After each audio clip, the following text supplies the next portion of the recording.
Oke teman-teman, salam satu hobi. Nah ini dia nyambung-nyambung dari konten sebelumnya tentang filter, media filter ya teman-teman. Istilah mekanik, biologis ke kimiawi tadi di konten sebelumnya maksudnya. Dan istilah amoniak, terus terus ke nitrit, ke nitrat itu teman-teman ya. Nah, jadi ada lagi pendampingnya seperti lampu UV dan heater. Nah, ini juga tak terlepas dan tak terlepas juga dari pembahasan kita karena memang saya anggap satu paket. Cuman penjabarannya saya bedakan karena memang sesuai karakter atau kebutuhan masing-masing kalau untuk kedua jenis peralatan ini. Nah, tentunya membahas lebih dalam tentunya tentang lampu UV dan heater. Di sebelumnya juga udah pernah ngebahas heater dan cukup lumayan banyak dan termasuk jadi trending di channel saya. Jadi dalam tiap bulannya paling banyak dibahas, paling banyak dipertanyakan tentang pembahasan heater di konten sebelumnya. Nah, jadi ngebahas kembali tentang hal tersebut di konten video kali ini. Di sini ada lampu UV dan lampu heater berikut sampai akar-akarnya. Jadi terus tonton video ini sampai habis. Mudah-mudahan ada inspirasi, wawasan baru terutama buat para penghobi barunya. Nah, jadi ngobrol-ngobrol tentang kedua alat ini. Jadi ini berbeda teman-teman. Cuman pada dasarnya buat saya bisa dikatakan sama. Cuman ada sedikit perbedaannya teman-teman antara lampu UV dan heater. Nah, jadi yang pertama kita cek persamaannya dulu. Lampu UV ini dan heater ini sama-sama media beling kaca ya, dan heater juga ada yang stainless sebenarnya, cuman sama fungsinya, sama kesamaannya. Jadi kedua jenis ini sama-sama terendam air teman-teman. Nah, jadi sama-sama terendam air. Lampu UV juga harus terendam air dan heater juga harus terendam air. Nah, cuman tata letaknya ada sedikit perbedaan teman-teman. Lampu UV ini karena lampu UV ultraviolet ya, itu agak sedikit berbahaya buat mata ikan. Jadi tata letaknya ini harus tersembunyi, jangan sampai sinarnya mengenai mata ikan. Biasanya diletakkan di filter. Jadi diletakkan filter gitu teman-teman, dan harus memang benar-benar filter dirancang terendam air. Dan heater ini juga harus full terendam oleh air karena material kaca. Cuman tata letaknya dia bisa diletakkan di dalam rumah akuarium, jadi bersama ikannya di situ teman-teman. Tentunya dengan sesi-sesi tahapan-tahapan seperti konten saya sebelumnya. Jadi ngebahas masalah heater ini, manfaat dan bahayanya heater juga ada di situ. Monggo di kolom video cari di situ manfaat heater, di situ penjelasan heater. Jadi trending lah intinya, paling rame nih teman-teman di bulan ini. Nah, tentunya ngebahas kesamaan tersebut tentunya dari persamaan tata letak, perbedaan ya. Persamaan tata letak tentunya ada persamaan lain. Ini seperti di sini teman-teman, di sini ada tulisan anti jamur dan lumut. Nah, jadi anti jamur dan lumut ini nanti penjabarannya panjang lagi teman-teman, nanti kita bahas satu-satu. Kita bahas dulu persamaannya. Jadi anti jamur dan lumut. Nah, anti jamur dan lumut seperti alga berlebih gitu teman-teman ya. Air berubah menjadi hijau, air berubah menjadi berlumut gitu teman-teman. Nah, inilah tugasnya lampu UV untuk membasmi itu semua gitu teman-teman. Nah, sebenarnya recommended atau tidak sih sebenarnya kan gitu. Nah, kalau soal recommended atau tidak sih sebenarnya tergantung olah-olah air teman-teman, olah-olah filter teman-teman. Jadi selagi filter dan air teman-teman bisa jaga, lampu UV juga bisa kita tinggalkan karena memang sesuai dengan fungsi yang kita ketahui selama ini ya teman-teman.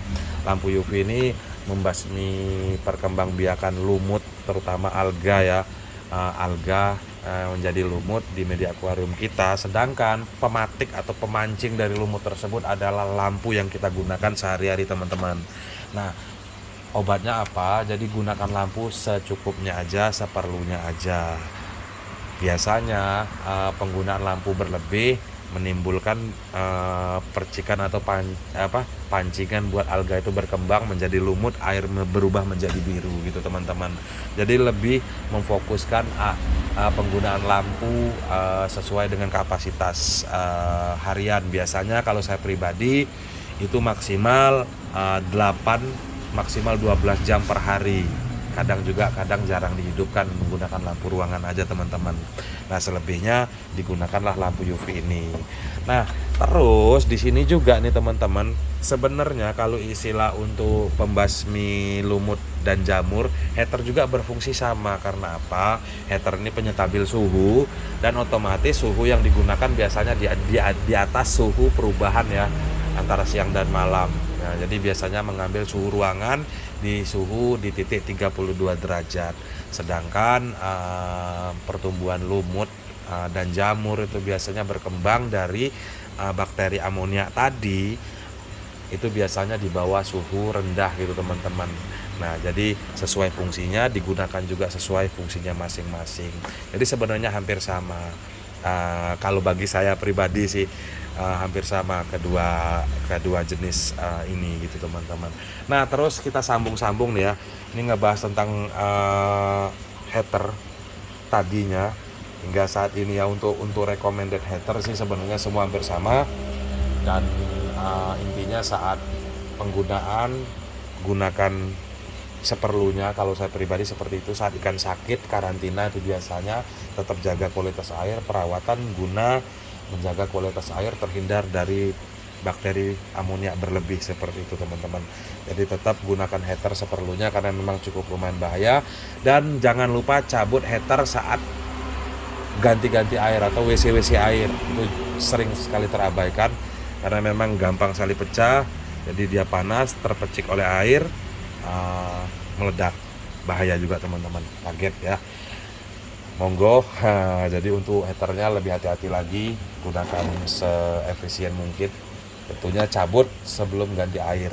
Nah, ini kita singkirkan dulu nih teman-teman soal heater. Terus ngebahas tentang lampu UV nih teman-teman. Nah, tentunya di sini memang banyak sekali sih pertanyaan-pertanyaan.